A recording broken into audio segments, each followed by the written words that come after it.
नमस्कार और जय मसीह की। आपका फिर से स्वागत है अंडरस्टैंडिंग माय बाइबल में। आज का वीडियो पिछले 2 वीडियो के कंटिन्यूएशन में है, इसलिए अगर आपने पिछले 2 एपिसोड्स नहीं देखे हैं तो उन्हें पहले ज़रूर देख लीजिएगा ताकि आज का वीडियो आपको बेहतर समझ में आए। आज हम लोग बात करेंगे sin and the judgement on humanity के बारे में, यानी पाप और मानवता के ऊपर न्याय के बारे में। इसको हम लोग इन सेगमेंट्स में समझेंगे। सबसे पहला पॉइंट होगा understanding the special trees in the garden, यानी अदन की वाटिका के बीच में परमेश्वर ने जो 2 खास पेड़ लगाए थे उसे आज हम बेहतर रीति से समझेंगे। दूसरा पॉइंट है अंडरस्टैंडिंग सेटन्स डिसेप्शन, यानी शैतान ने जो हवा को धोखा दिया था, जो भ्रमित किया था, उसको हम समझने की कोशिश करेंगे ताकि जब हमारी परिस्थिति में शैतान हमें धोखा देने की कोशिश करे तो हमें पता हो कि हमें क्या करना चाहिए। तीसरा हम बात करेंगे understanding the judgement of God के बारे में, यानी परमेश्वर जो न्याय करते हैं सांप के ऊपर और हव्वा और आदम के ऊपर भी, उसको हम बारीकी से जांचेंगे और उसमें से कुछ बातें सीखेंगे। अंत में मैं आप लोगों को उन विजेताओं के नाम बताना चाहूँगा जिन्होंने पिछले वीडियो में पूछे गए सवाल, यानी बाइबल को इसमें जो सवाल मैंने पूछा था उसका सही जवाब दिया है। उनका जिक्र मैं इस वीडियो के अंत में करूँगा। आज का वीडियो बहुत ही इंटरेस्टिंग होने जा रहा है और मेरा यकीन मानिए कि आज का वीडियो देखने के बाद आप उत्पत्ति के 3रे अध्याय को पहले से बेहतर समझ पाएंगे, इसलिए एंड तक ज़रूर बने रहिएगा।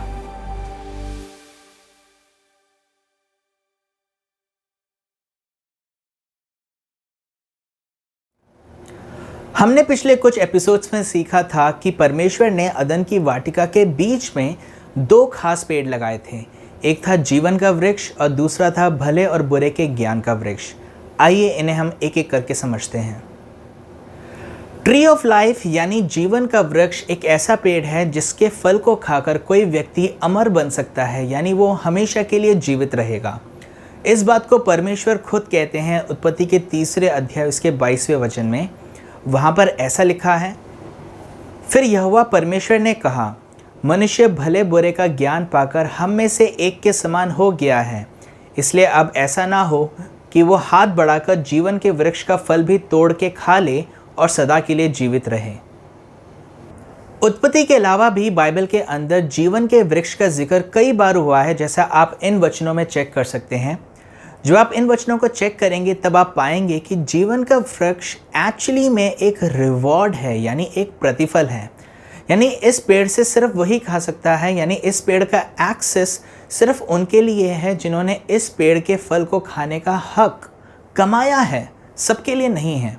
इससे हमें ये पता चलता है कि ये पेड़ अदन की वाटिका में इसलिए था ताकि अगर आदम और हव्वा पाप ना करते और परमेश्वर की आज्ञा को माने रहते तो उन्हें एक दिन प्रतिफल के रूप में इस पेड़ से खाने की इजाज़त ज़रूर मिलती।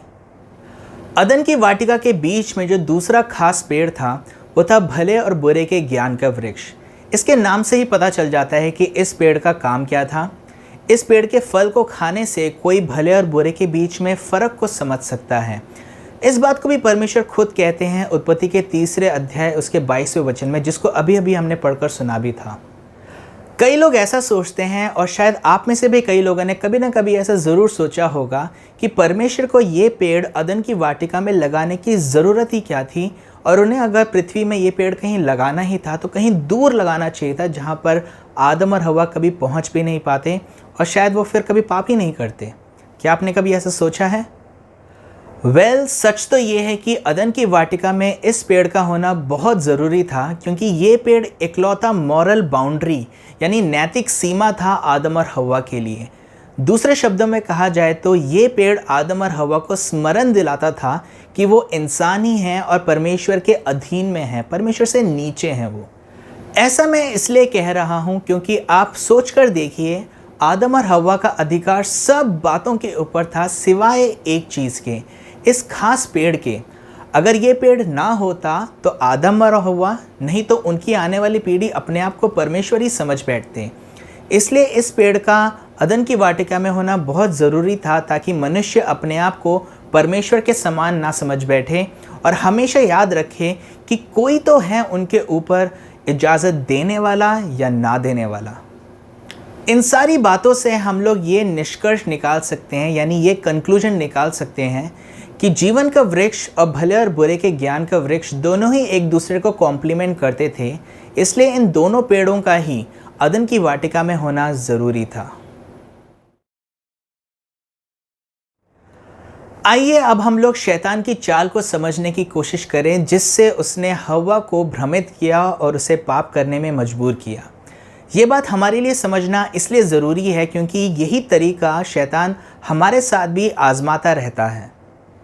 सबसे पहली चीज़ हम लोग ये नोटिस करते हैं कि शैतान बड़े चालाकी से बिना उस पेड़ का जिक्र करे बगैर, यानी बिना भले और बुरे के ज्ञान के वृक्ष का जिक्र करे बगैर, उसे अपने कन्वर्सेशन के एकदम सेंटर में ले आता है, यानी अपने बातचीत का मुख्य टॉपिक बना देता है, मुख्य विषय बना देता है, एक छोटे से मामूली से सवाल के ज़रिए। दूसरी बात हम लोग ये नोटिस करते हैं कि शैतान हव्वा को उस पेड़ के बारे में सारी सच्ची सच्ची बातें बताता है, जिसमें वो छोटा सा झूठ शामिल कर देता है। वो सच्ची बातें क्या थी? वो ये थी कि जिस दिन वो इस फल को खाएंगे उस दिन उनकी आंखें खुल जाएंगी और वो भले और बुरे का ज्ञान प्राप्त कर कर परमेश्वर के समान हो जाएंगे।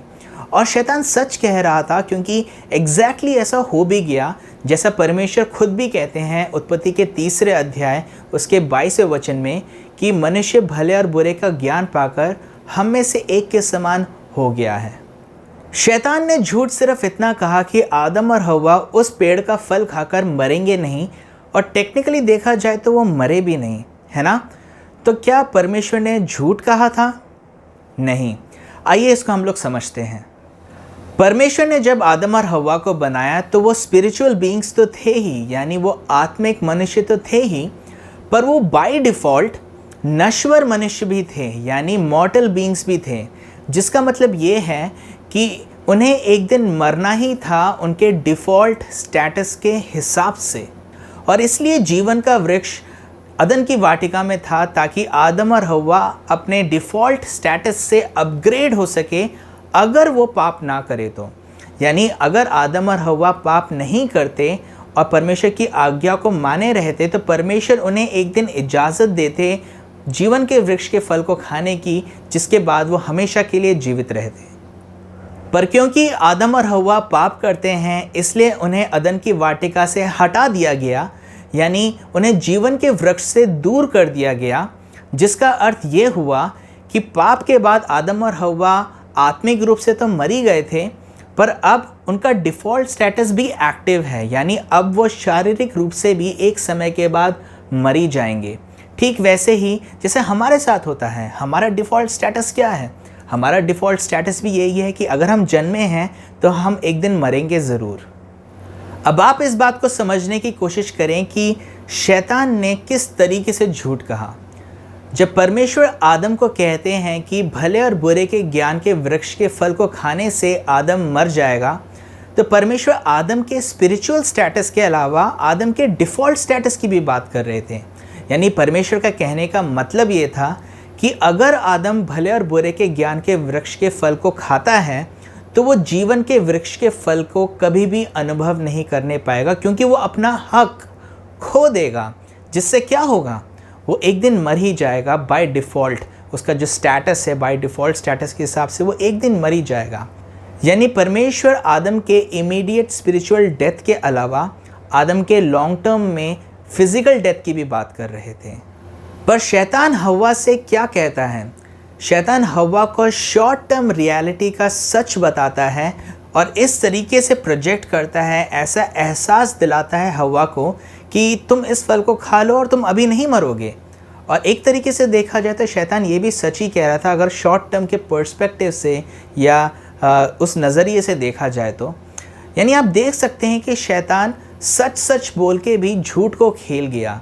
इससे आप अंदाज़ा लगा सकते हैं कि शैतान कितना ज़्यादा चालाक है, कितना धूर्त है।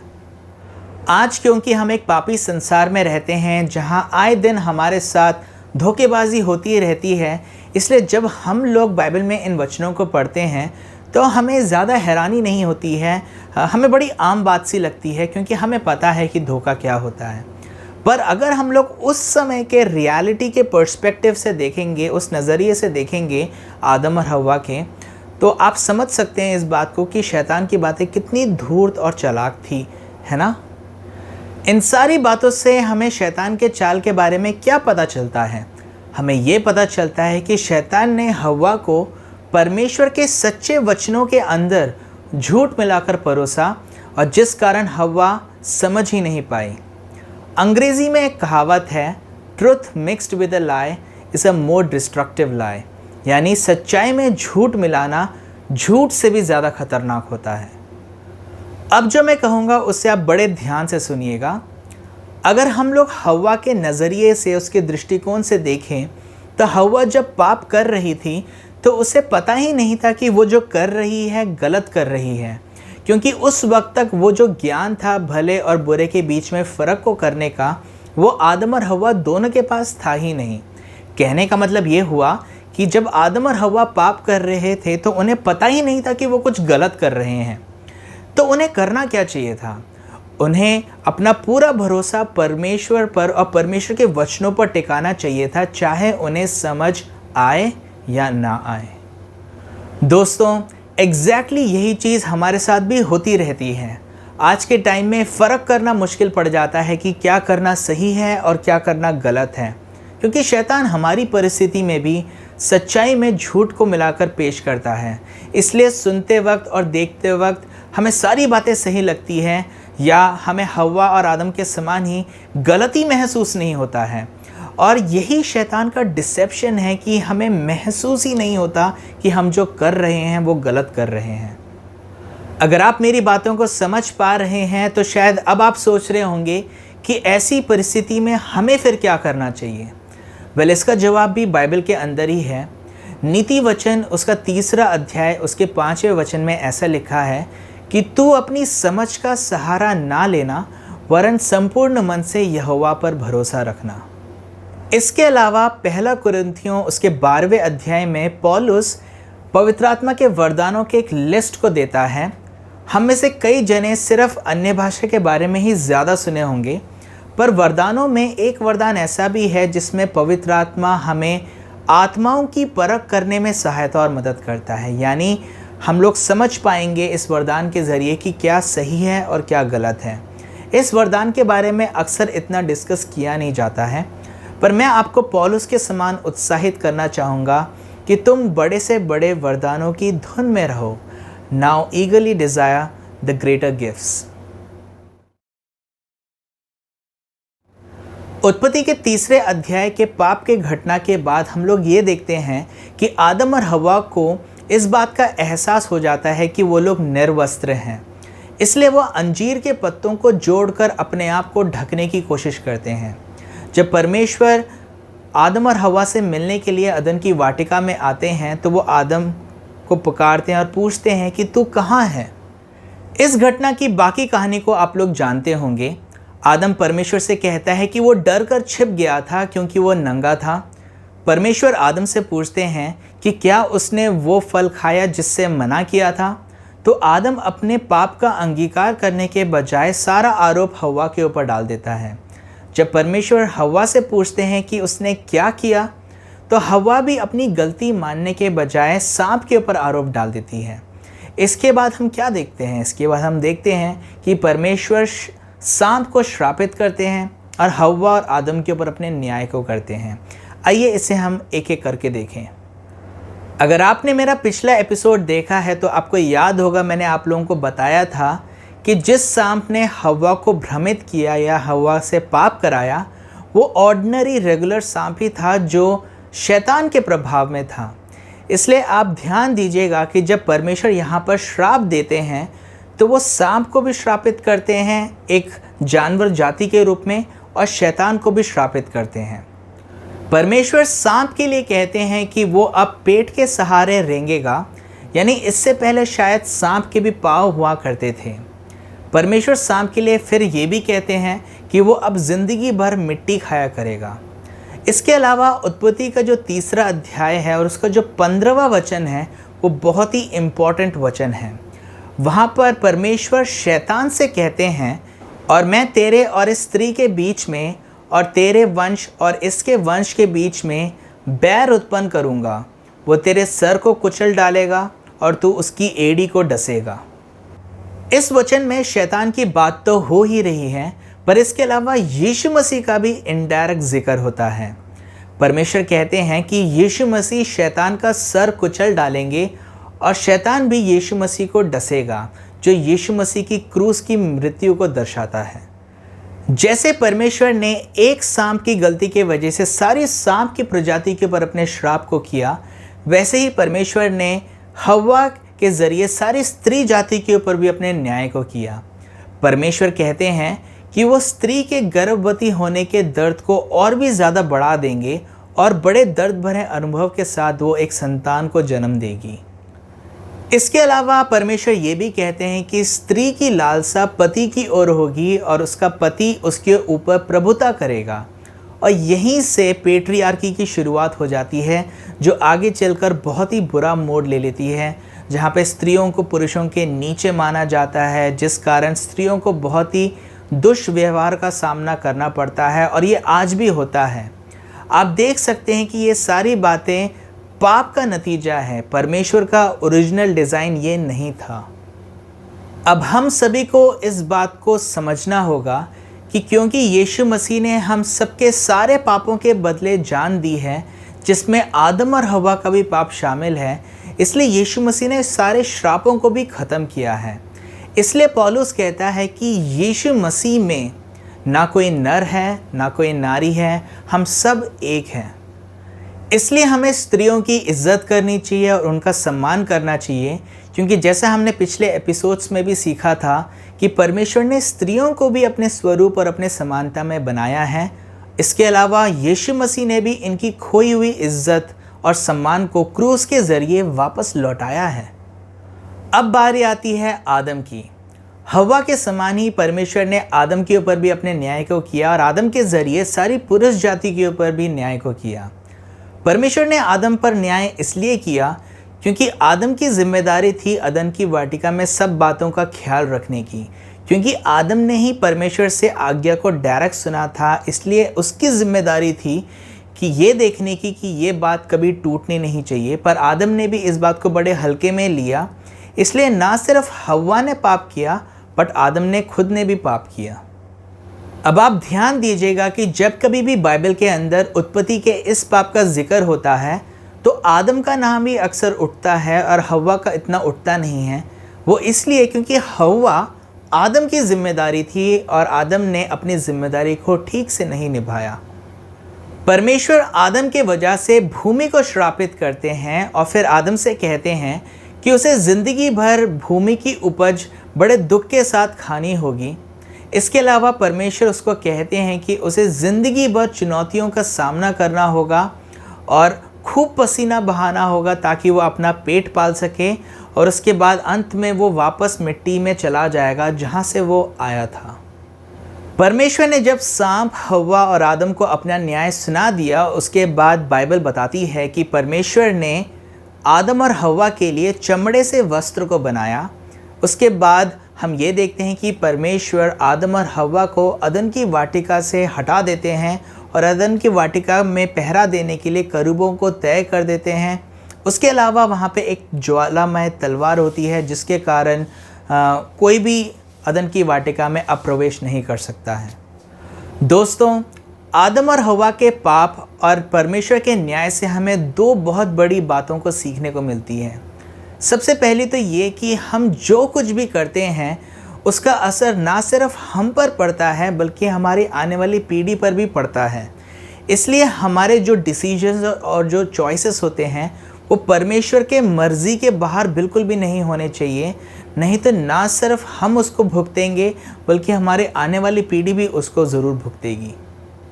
दूसरी बात हमें ये सीखनी चाहिए कि जब कभी हमारी गलती हो तो हमें उसे मान लेना चाहिए। आदम और हव्वा ने पाप किया तो किया, पर वो मानने को भी राज़ी नहीं थे कि वो गलत हैं। ये एक रिबेलियस नेचर को दिखाता है। जब मैं उत्पत्ति का 3रा अध्याय पढ़ता हूँ तो मुझे ऐसा लगता है कि परमेश्वर को सब मालूम होते हुए भी परमेश्वर आदम और हव्वा से सवाल पूछ रहे हैं।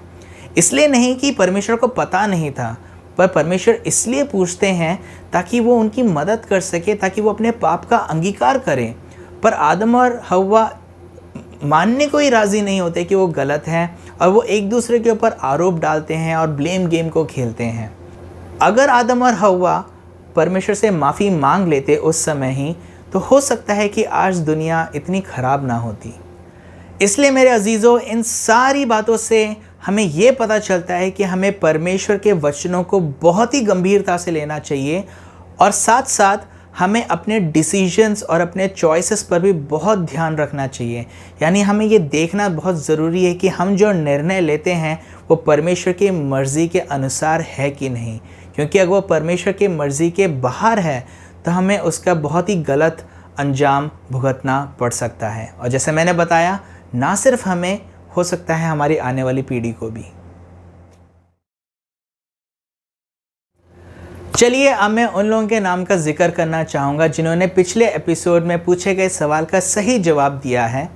पिछले एपिसोड में मैंने ये सवाल पूछा था कि उत्पत्ति 3 अध्याय के सांप के अलावा कौन सा दूसरा जानवर है जिसने बाइबल के अंदर बात किया है। इसका जवाब है बिलाम का गधा, जिसका जिक्र होता है गिनती की पुस्तक उसके 22वें अध्याय उसके 28 वचन के आगे। जिन जिन लोगों ने सही उत्तर दिया है वो ये हैं: सेरा नायक जो 9 साल की छोटी सी एक बच्ची है, शर्ली नायक, विशाख सुमन, मिसेस नौमिता सिंह, ज्योति मेहरा और संदीप कुमार। आप सबको बहुत बहुत मुबारक हो, कंग्रेचुलेशंस, और पार्टिसिपेट करने के लिए बहुत बहुत धन्यवाद। मुझे बहुत ज़्यादा खुशी हुई। सेरा मेरी बहन की 9 साल की बेटी है। उसी ने इस सवाल का सबसे पहला जवाब मुझे दिया है। पिछला एपिसोड रिलीज़ करने के बाद जब मैं सेरा से मिला तो सेरा ने मुझे कहा कि उसे इस सवाल का जवाब पता है। मैंने बिल्कुल भी एक्सपेक्ट नहीं किया था कि उसे इस सवाल का जवाब पता होगा, क्योंकि ये कॉमन नॉलेज नहीं है। पर उसने ना सिर्फ मुझे जवाब बताया बल्कि उसने मुझे ये भी बताया कि ऐसा क्या हुआ था कि उस गधे ने बात किया। मुझे बहुत हैरानी हुई, इसलिए मैंने उससे पूछा कि उसे कैसे मालूम। तो उसने बताया कि वो बाइबल के बहुत सारे कार्टून्स देखती है, इसलिए उसे बाइबल की बहुत सारी कहानियाँ मालूम हैं। इसलिए मैं आप लोगों को भी उत्साहित करना चाहूँगा कि अगर आप लोगों के घर में बच्चे हैं तो उन्हें आप टीवी में आने वाले कार्टून्स के बजाय ऐसे बाइबल कार्टून्स दिखा सकते हैं, जिसके कारण आपके बच्चों के अंदर बाइबल का ज्ञान बढ़ेगा। अगर आप ऐसे कोई कार्टून्स के बारे में नहीं जानते हैं तो मैं आपको बहुत अच्छा रिकमेंडेशन देना चाहूँगा सुपर बुक का। आप इसे अपने बच्चों को दिखा सकते हैं। बहुत ही अच्छा कार्टून सीरीज़ है ये, जिसमें बहुत कुछ बच्चे सीख सकते हैं और उसके अलावा बाइबल का ज्ञान भी वो प्राप्त कर सकते हैं। मैं डिस्क्रिप्शन बॉक्स में इसका लिंक भी शेयर कर दूंगा ताकि आप वहाँ पे जाके उसे डायरेक्टली चेक भी कर सकें। आज की वीडियो में बस इतना ही। अगर आपको मेरा काम पसंद आता है तो आप अपना सपोर्ट मुझे दिखा सकते हैं इस वीडियो को लाइक करके और इसे दूसरों के साथ शेयर करके भी। अगर इन वीडियोस के ज़रिए कोई भी बाइबल के प्रति अपने इंटरेस्ट को फिर से बढ़ा पा रहा है और बाइबल को इंटरेस्ट के साथ पढ़ पा रहा है तो मुझे बहुत खुशी होगी। इसलिए आप मेरी मदद कर सकते हैं इस वीडियो को दूसरों के साथ शेयर करके भी। इस वीडियो के एंड तक बने रहने के लिए बहुत बहुत धन्यवाद। हमारी मुलाकात अगले वीडियो में होगी। सबको नमस्कार और जय मसीह की।